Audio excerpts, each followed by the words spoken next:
Welcome back to Northwest Arkansas Live. I'm here today with John Lasater. He is an award-winning artist. And when I say award-winning, I looked up his resume and there are pages and pages of awards. So if you haven't seen some of his artwork, you have to check it out. It's absolutely stunning. So hello, John. Nice to see you.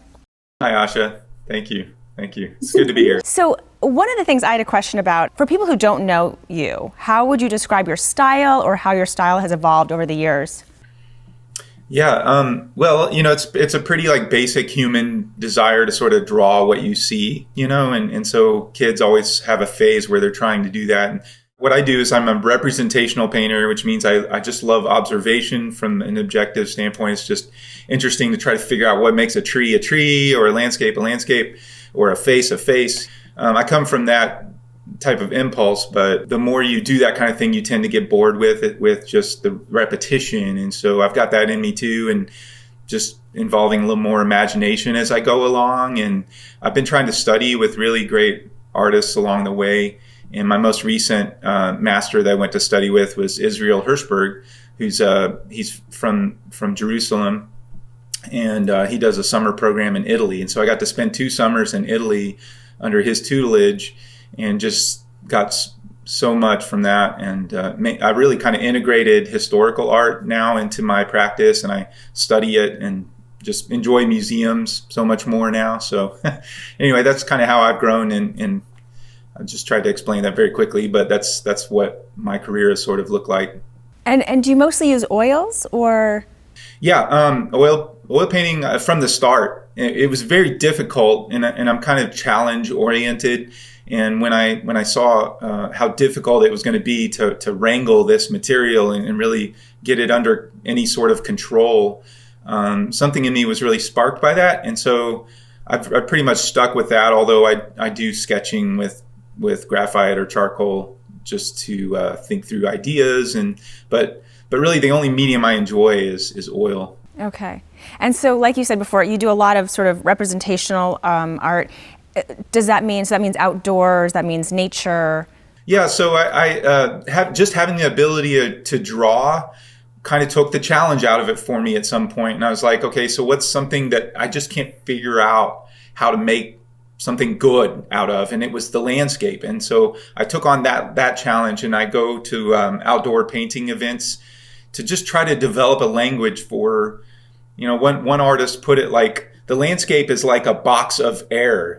There's not substance. You're not painting a truck or a person or a tree or something. You're painting like air, and it's like, it's really difficult to figure out what to do with that. And so I really enjoyed kind of developing a language for the landscape. And I did that through this outdoor painting trend. There's shows like almost every week of the year somewhere in America. And so I can travel to those and compete and sell artwork. And that's really helped feed my family for about 10 years. And I've slowed that down a little bit now, but it was really great for me as an artist. How does a competition work? Do you bring already painted art, or how would that work? Sometimes, but mostly it's you bring your painting gear and some blank canvases. And one example, one of my favorite shows is in Door County, Wisconsin, which is a peninsula that goes out into Lake Michigan. And it's beautiful. It's like Cape Cod. You got barns like running right up the middle, like these Pennsylvania Dutch looking barns going through the middle of the peninsula. And then on the bays, you have just beautiful sailboats and rocky shoreline and stuff like that. So really great for the landscape artist. And you'll spend a week, like I spent a week just painting. And then I come to the show with my 3 or 4 best paintings that I did that week and hang them on the wall. I have to frame them, have to bring my own frames. It's a real frantic pace, but when it's all over, it's really fun just to see it all displayed and really great artists. There's like 30 or 40 great artists just hung right next to me. And sometimes my confidence sinks when I see that, but I've done really well at those shows. Cool. So I'm going to brag for you for a second for people that don't know. So you are the best in your genre. You're considered the best in your genre in America, which is, that's pretty impressive. And you're right here in Arkansas. Well, maybe one of the best. One of the best. Okay. Someone has said one of the best, but definitely the best in Arkansas. Who knows? And so, so lately you've been doing kind of a lot of online videos. Is that right? Yeah. Yeah. I guess I just have really spent the last 3 to 4 years developing a real vocabulary and reasons for doing what I do, and so I long to teach it. Having done all that study, I've been writing. And so like I found a way during the COVID period to get to teach online. I used to do workshops around the country. And so I would go and do a 2 or 3 day workshop with artists. But those are just, they're not happening right now. So yeah, I wanted to reach that base of admirers and give them a chance to learn. So I developed a program that's based around the idea of critique. And so what I do is critique videos, and it's like one painting at a time. I'll do a critique video for 20 to 30 minutes on one painting. And it's a painting that one of the members has submitted. And around that, I'll build a teaching lesson that includes like historical art. I'll show them some historical art that applies to my lesson. And then I'll show them some things that could be improved with the painting, and then I'll actually even like demonstrate some of the changes either using Photoshop or using my own easel. So let's say I had signed up for the workshop. I'm an artist. So is this how it works? So I submit a piece of art to you, and then you look at it, you critique it for about a half hour, and then is that just for that particular person, or is this go online for everyone else to see? That's a great question. I didn't explain that. Some of the members have never submitted a painting for a critique, but they get to watch this show once a week. And just watching someone else's painting be critiqued, you can learn a lot. And like I said, I'm involving some of the how-to in that lesson. And so I don't know, something about watching someone else's painting be critiqued is a little, the pressure's off a little bit. Yeah, that would be a lot easier. Your emotions aren't wrapped up into it. And they said that watching other people's work get critiqued has actually helped them more. And I get that because I've been in those situations too. Yeah. There's plenty of programs out there that are just step-by-step learning. Like on day 1, we're going to work on drawing, and then day 2, we're going to work on coloring in the drawing, or whatever. I could handle it that way, but there's so many opportunities out there already. And I don't think that's as important as taking a stab at a painting and then having it evaluated, like be able to self-evaluate. That's what I'm trying to teach them, is to be able to think of that. And it's sort of a circular process. It's not a linear process. There's just all these things you got to think about when it comes to making a painting feel natural or just to meet your goals or whatever. And it's a real circular process that there's just no way to teach it. Going back a little bit, I want to hear how you sort of got your start as an artist. Did you know right away when you were young, you were just always drawing and things like that, or? Yeah. I think from the start, it was pretty evident that I had that in me. But, I love my parents to death, but they just didn't, really know what to do with that. They did put me in some lessons here and there, but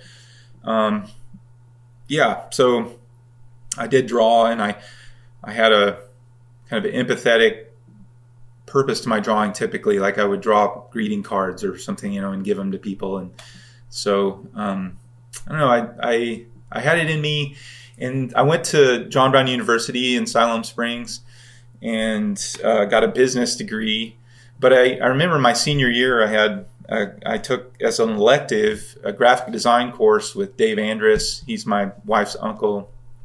And he came up to me at the end and he said, "John, I know that you're just graduating, but you have a real strong skill set in design and creative work." And so that really stuck with me. I was like, man, have I taken the wrong road? How am I going to fix this? And so my first job was with Dayspring Greeting Cards here in Siloam Springs. And it's a creative company. And there weren't many young people doing the business marketing side like I was. So all of my friends were in the creative side of the business, and they were very encouraging. And I finally had a chance to do some design work at Dayspring. And I I really pursued that with all my heart. They saw that, so they let me have a job in that area. Tell me some of the highlights of your career. Well, probably the most exciting, it's hard to get into some of these upper tier outdoor painting shows. And back in 2012, I'd already been I had left my job at Dayspring 3 years prior to that. But I was able to get into an upper tier event in Colorado. And Colorado to me is just like, that's heaven. You know, I grew up in Texas actually. And so, I mean, Texans love Colorado. And so I got to spend 2 weeks in Rocky Mountain National Park. I had free lodging, and I got to spend every day just driving into Rocky Mountain. And it was very difficult for me to paint mountains at first. They're just so different than painting all the green here in Arkansas and some of the other subjects I had tackled. But painting mountains was a whole other thing. And I was really intimidated because the other artists in that show were amazing. And I just thought, you know, there were many sinking moments where I just thought, oh my gosh, I am just so out of place here. And I had one really great, just one really great painting, I would say, on that trip, nothing else. But this one moment, I ran up a hillside to see if I could get kind of an upper view on the Moraine Valley where I think it's the Moraine River kind of snakes through it. And I went up a hillside, and it was really difficult to get up there. And I pulled out just a quick little 8x10 canvas to try to capture the sunset. And I started painting, and all of a sudden I heard thunder right behind me, which, you know, in the afternoons that typically happens in Colorado, these afternoon rainstorms during the monsoon season. And so I was like, oh shoot. So I started painting really fast. and then I just threw all the gear into my bag, and I ran down the hill, jumped in the car, had no idea. I didn't have a chance to evaluate that painting at all. Yeah. And I didn't look at it again until the day that we were displaying the paintings. And I started to pull it out of my box to put it in a frame. And I was like, it's just an 8x10. It really isn't a real serious effort. I don't think it's worth anything. And my friend said, oh my gosh, John, that's a beautiful painting. You got to put that in the show. And then someone else came up and said the same thing. I went, okay. So I put it in, and the exciting finish was that I won Best of Show and Artist Choice. Those are two of the most prized awards you can get at these shows. And the other artists get to vote, and that's what the Artist Choice is. And it was just a little 8x10. You know, there were these like 16x20 beautiful mountain paintings, so it was a real pleasure, and I just couldn't believe it. And that really sort of kicked off, you know, that was a real, I don't know, just it really kind of helped me want to continue in that. And so it just opened up a lot of opportunities. But that was back in 2012. And John, what do you think it was about that painting that people saw? Well, in the Plein Air, or they call it Plein Air, outdoor painting's called Plein Air. It's a French term. In that whole Plein Air movement, they really value the spontaneous, you know, because a lot of the 20th century expressionistic type painting or whatever has seeped its way into representational painting, which is what I do. But there's a lot of value around the spontaneous. And so that painting had a real spontaneity to it. You could see it was just me fleshing out an idea from the subconscious rather than the conscious mind. And I guess just it really captured the sunset in a beautiful way. If we're going to talk about sort of your process, take me through that. So would you sort of just find something that just, you know, spoke to you, and you're like, wow, I want to paint that, and then you kind of just set up and start painting, or how does that work for you? Yeah, there's a part of me that sort of tires of the spontaneity. Like, I don't know, it's just too, something in it is a little too meaningless, or I don't know. It's not something that I just love. So sometimes I'm kind of an objective person. I love studying science and understanding vision and all these things. So there's also this objective part of me that really enjoys sitting and observing for a long time and drawing things out well, and maybe trying to see better than anybody has ever seen before. You know, this is kind of a motivator for me. And so a process for me typically looks like looking around in an area where I know the formal elements of painting are really going to be strong shadow and light, or beautiful color, or maybe something really ordinary that nobody would ever think to paint, because that's a wonderful, gift to give the world, is to say, see, even where you live, this boring little city or whatever can be a beautiful place, So I have several motivators floating around. They're all grounded in art history anyway, and yeah. And then once you start painting, are you sort of in this zone where it's just coming out of you? Are you thinking, or how does that work? Yeah, some of both. Like I'll think, I have to kind of go in and out of the conscious mind, and so I'm consciously drawing it out, and then I'm consciously throwing some color in, but then I'm like, something's missing when you only just replicate nature. So I'll scrape away and kind of allow more questions to come, because it's sort of a balance between questions and answers. When you're an artist, you don't want to have too many answers in your painting. Answers look like really drawn out, well, hard edge, definite color choices. These kind of things look like answers. And then scraping and soft edges and broken color look like questions. And so I'm sort of bouncing between those two.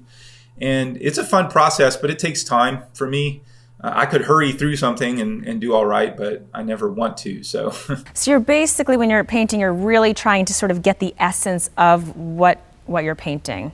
Well, I want a little bit of me in it too. So I guess that's where the questions come from. Like, some people are better at one thing, some are better at another. And so I guess the things that I struggle with really come through in my work too, I hope, and so there's something personal in that process also. And so if people want to find your artwork, how do they find you? What is your website? My website is lasaterart.com, and Lasater is spelled Lasater. And so it's lasaterart.com. And on there you can find out about this program, Views, which is the program I was talking about earlier with critique. And there's about 45 members in our group, and it's just really exciting. Cool. Okay. If I were an artist, I would definitely sign up for this. Unfortunately, I'm such a beginner, I wouldn't even be able to do it. But but I really admire you. I love your artwork. I was like perusing your website the other day, and I was just like really blown away. It's absolutely beautiful. It's so nice to meet you. And you too, Asha. Yeah, thanks so much. It's really nice to have you here.